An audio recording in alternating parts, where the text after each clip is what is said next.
Pemirsa, khususnya Anda mahasiswa Universitas Terbuka, selamat berjumpa dalam program pendidikan Universitas Terbuka. Kali ini kita akan membahas mata kuliah Teknologi Pengolahan Hasil Perikanan. Topik materi yang akan dibahas pada program ini adalah penanganan dan transportasi ikan hidup. Beberapa submateri yang akan dibahas adalah yang pertama, faktor-faktor penting dalam penanganan dan transportasi ikan hidup. Yang kedua, penanganan ikan hidup. Dan yang ketiga, transportasi ikan hidup. Baiklah pemirsa, selamat menyaksikan.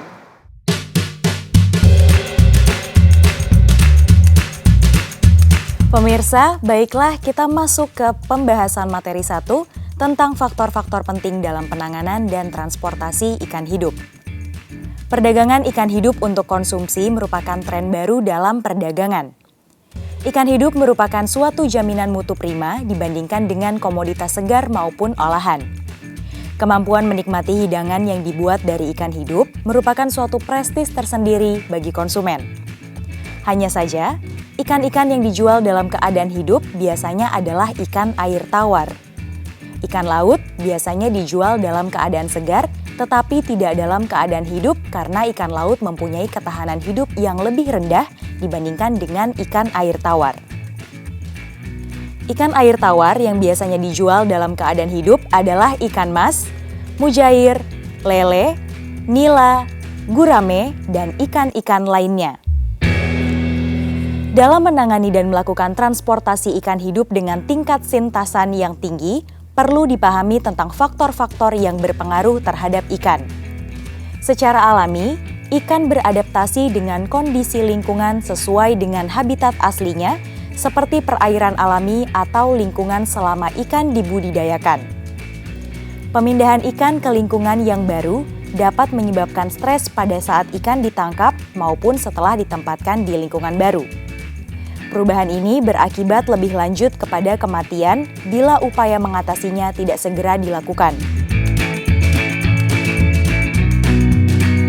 Oleh karena itu, perlu diperhatikan faktor-faktor penting yang harus diperhatikan dalam penanganan dan transportasi ikan hidup.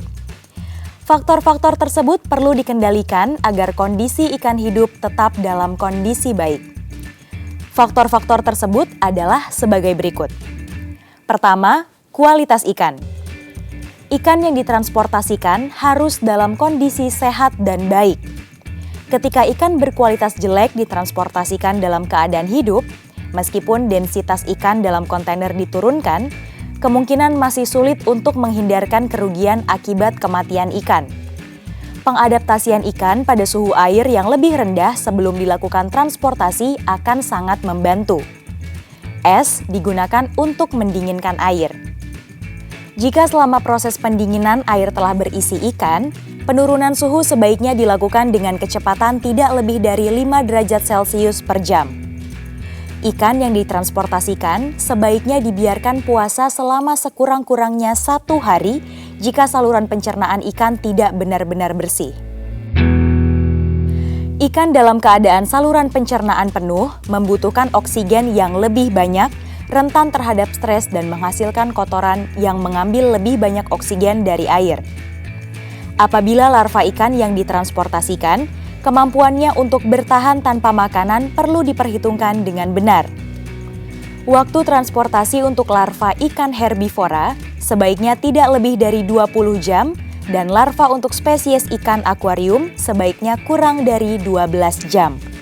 Faktor kedua yang perlu diperhatikan dalam transportasi ikan hidup adalah kondisi dan mutu air. Air merupakan faktor yang cukup penting di dalam penanganan dan transportasi ikan hidup. Ada beberapa hal yang mempengaruhi mutu air, di antaranya adalah sebagai berikut. Ketersediaan oksigen terlarut merupakan hal yang paling penting. Ikan membutuhkan oksigen lebih dari jumlah minimum yang dibutuhkan ketika istirahat.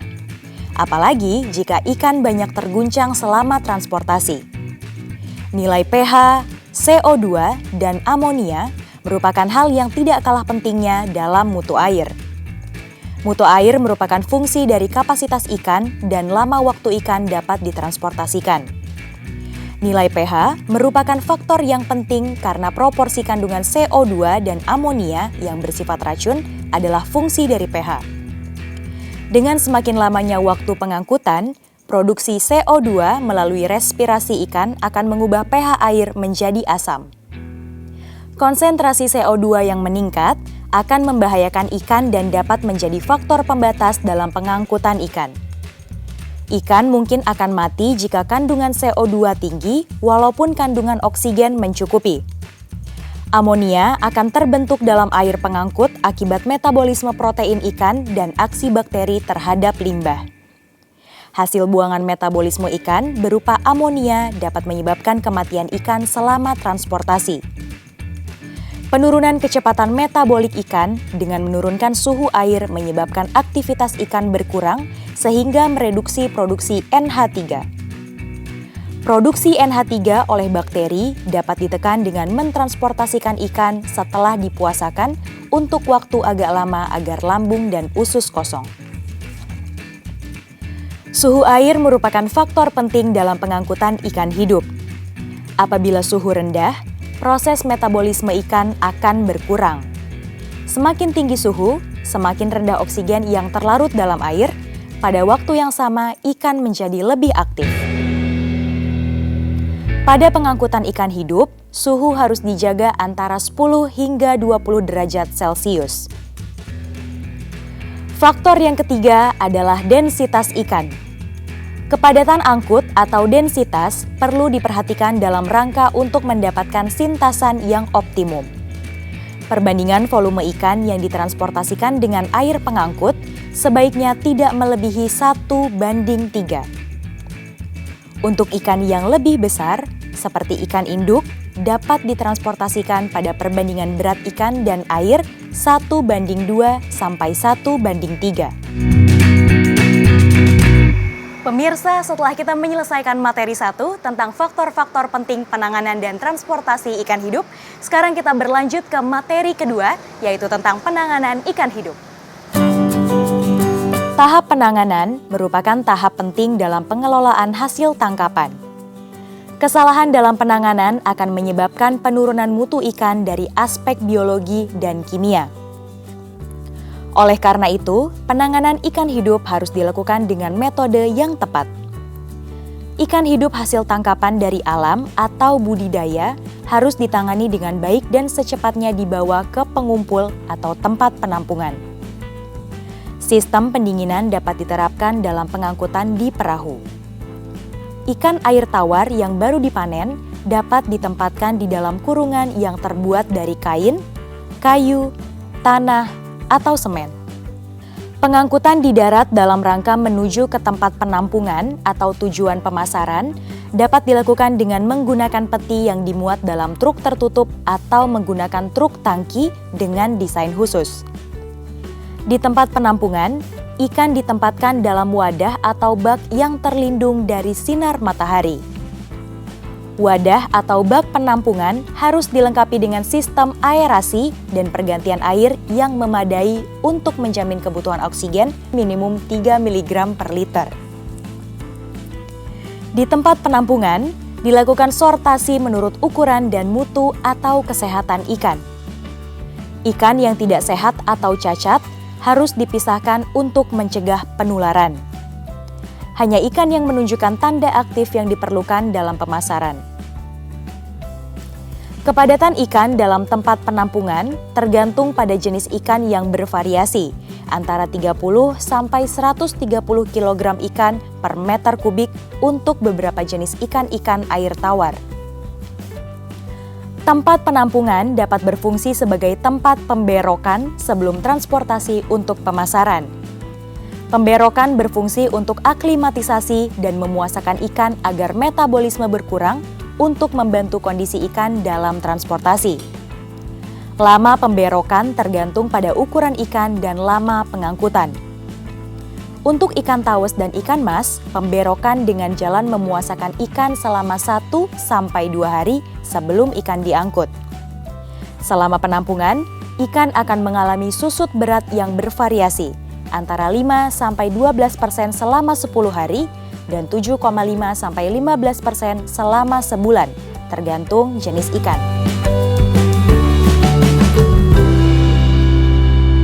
Makasih, Mbak.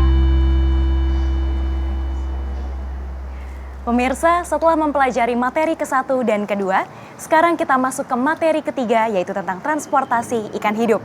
Ada 2 metode yang dapat diterapkan dalam transportasi ikan hidup, yaitu transportasi dengan media air dan transportasi dengan media kering.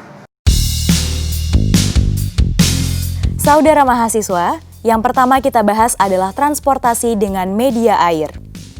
Transportasi ikan dengan media air dapat dilaksanakan dengan 2 cara, yaitu transportasi sistem tertutup dan transportasi sistem terbuka.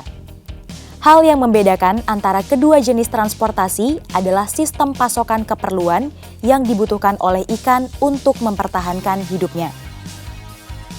Transportasi sistem tertutup dicirikan dengan penggunaan kantung plastik polietilen. Ikan ditaruh pada wadah tertutup dan semua keperluan yang dibutuhkan untuk kelangsungan hidup ikan diberikan pada awal pengemasan. Selama transportasi tidak ada kegiatan untuk menambah atau mengganti keperluan tersebut. Ikan dimasukkan ke dalam wadah yang telah diisi air. Air yang digunakan harus memenuhi persyaratan.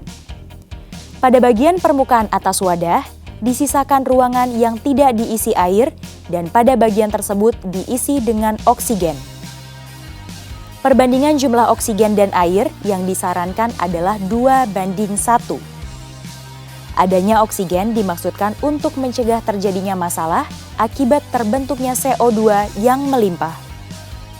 Densitas ikan untuk pengangkutan jarak jauh harus diperhatikan, yaitu 5-10 kali lebih rendah dibandingkan dengan densitas untuk pengangkutan ikan ke pasar. Untuk ikan berukuran besar, disarankan untuk diangkut secara individu. Hal ini perlu dilakukan mengingat nilai ekonomi ikan tersebut cukup tinggi. Selanjutnya, marilah kita bahas ke transportasi sistem terbuka. Transportasi sistem terbuka dapat dilakukan dengan berbagai cara, mulai dari penggunaan wadah dari seng, wadah khusus yang digunakan untuk mondar-mandir di lokasi kolam, truk khusus pengangkut ikan, dan tangki wagon.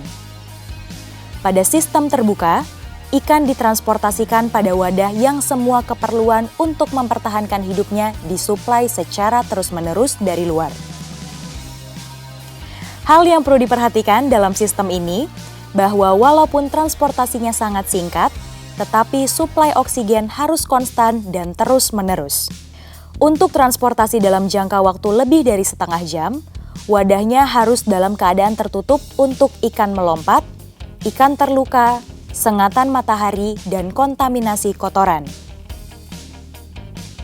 Sistem transportasi yang kedua adalah dengan media kering, tanpa menggunakan media air. Terdapat 3 teknologi yang memungkinkan untuk dikembangkan dengan media kering, yaitu A.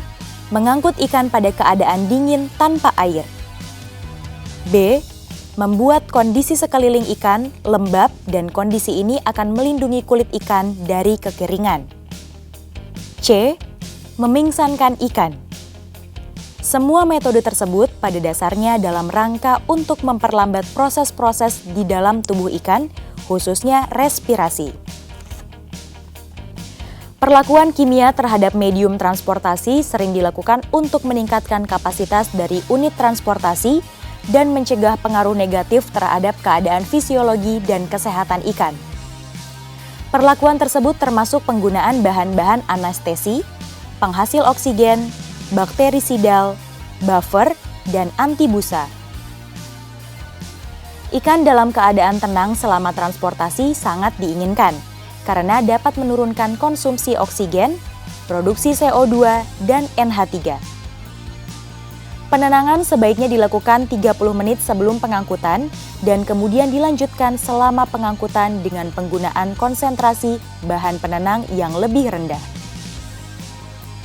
Selain penambahan bahan penenang, penanganan stres dan penundaan kematian ikan dapat dikurangi dengan penambahan NaCl dan CaCl2 ke dalam air pengangkut. Ion natrium cenderung mengeraskan ikan dan mengurangi pembentukan lendir. Ion kalsium dapat menekan osmoregulator dan proses metabolisme. Untuk penggunaan bahan kimia penghasil oksigen, Sampai saat ini belum ada hasil penelitian yang memberikan gambaran pasti tentang penggunaan bahan kimia penghasil oksigen karena hasil-hasil penelitian yang ada saling bertentangan. Dua macam zat yang telah diteliti terhadap kemungkinannya digunakan sebagai sumber oksigen adalah hidrogen peroksida dan proksodisulfat. Selain itu, dapat juga digunakan zat bakterisidal. Penggunaan zat antibakteri ini adalah untuk menekan pertumbuhan bakteri selama transportasi ikan. Bahan yang sering digunakan adalah nitrofurazon atau furasin 10 ppm, akrivalin 2 ppm, tetramisin 20 ppm, kombiotik 15 ppm, dan neomisin sulfat 20 ppm. Buffer diperlukan untuk mengontrol pH pada kisaran yang diinginkan untuk kehidupan ikan yang baik, yaitu 7 hingga 8. Jenis buffer yang banyak digunakan adalah Tris buffer. Penggunaan CO2 dapat menurunkan pH air media karena bersifat asam. Pengendalian konsentrasi amonia di dalam kantung pengangkatan diperlukan jika transportasi dilakukan dalam waktu yang lama. Jenis bahan yang biasa digunakan adalah klinoptilolit yang merupakan mineral zeolit. Berdasarkan hasil penelitian, klinoptilolit dapat ditambahkan pada air media transportasi sebanyak 10-40 gram per liter. Yang terakhir adalah penggunaan bahan anti busa. Busa terbentuk terutama ketika bahan obat-obatan digunakan selama transportasi akibat banyaknya bahan organik yang dihasilkan dari sekresi dan ekskresi. Busa menghalangi kontak air dengan oksigen yang ada di permukaan. Selain itu, juga menghalangi penglihatan untuk mengamati ikan yang sedang ditransportasikan. Bahan anti busa yang dapat digunakan adalah Dow Corning Antifoam AF Emulsion pada konsentrasi 0,05 ppm. Air yang ditambah NaCl biasanya mempunyai busa yang lebih sedikit dibandingkan dengan yang tidak ditambah NaCl, tetapi NaCl dapat menurunkan efektivitas kerja dari bahan anti busa.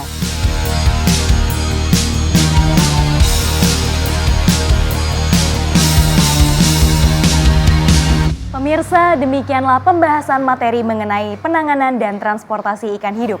Semoga materi ini bermanfaat bagi kita semua. Selamat belajar dan sukses selalu!